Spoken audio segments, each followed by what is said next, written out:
Thank you Leena. আমাকে প্রথমত আমি আসলে যারা অর্গানাইজার তাদেরকে ধন্যবাদ দিচ্ছি এরকম একটা অনুষ্ঠান আয়োজন করার জন্য। আর আমি আসলে এত ইয়ের মধ্যে আসতে পেরে নিজেকেও ভালো লাগছে এই বিষয়টি। আমার এই পার্টিসিপেটটা আমার জন্য অনেক উপভোগ। আমি আসলে একটু আগে আমার আগের বক্তা যে কথাটা বলেছে সেই জায়গা থেকে আমি যদি একটু কন্টিনিউ করি যে আমাদের একটা প্ল্যাটফর্ম দরকার এবং সেখানে আমাদেরকে সেটার মাধ্যমে আমাদের ভয়েস রেজ করা। তো আমি ওই জায়গায় আরেকটু অ্যাড করতে চাই আসলে যে আজকে যারা আমরা এই জায়গায় ইয়ুথরা যারা আছি তারা বিভিন্ন কনস্টিটুয়েন্সি বা তারা বিভিন্ন এলাকা থেকে এখানে আসলে সমবেত হয়েছেন এবং তাদের ভিন্ন ভিন্ন একটা কনস্টিটুয়েন্সি আছেন।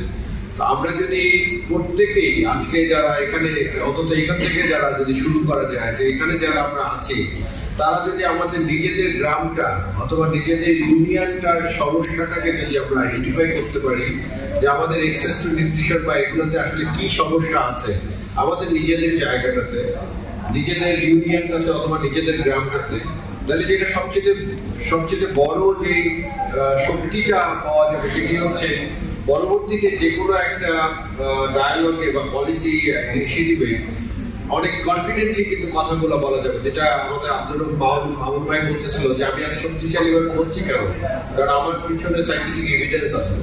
তো সুতরাং আমরা প্রত্যেকে যদি আমাদের নিজেদের একটা ল্যাবরেটরি তৈরি করি আমাদের গ্রামটাকে অথবা আমাদের ইউনিয়নটাকে, যেখান থেকে আমরা আমাদের রিয়াল টাইম ইনফরমেশন গুলো আমরা জানতে পারবো যে কি হচ্ছে ওখানে, আমাদের নিউট্রিশনের সমস্যাগুলো কি, ফুড অ্যাডাল্ট্রেশনের সমস্যাগুলো কি। এবং এটা কিন্তু আমাদের সবারই নিজেদের যেমন কেরিয়ারের জন্য কাজ করবে, at the same time practically we can relate our knowledge with our practice. এই জায়গাটা আমি রিকোয়েস্ট করবো আমাদের ইয়ুথ টিমগুলোকে করা। আমরা শিশু থেকে আসলে এরকম একটা চেষ্টা করি সবসময় যে আমাদের যারা ইয়ুথ ভলান্টিয়ার আছে তারা তাদের এলাকাটাকে আগে জানুক।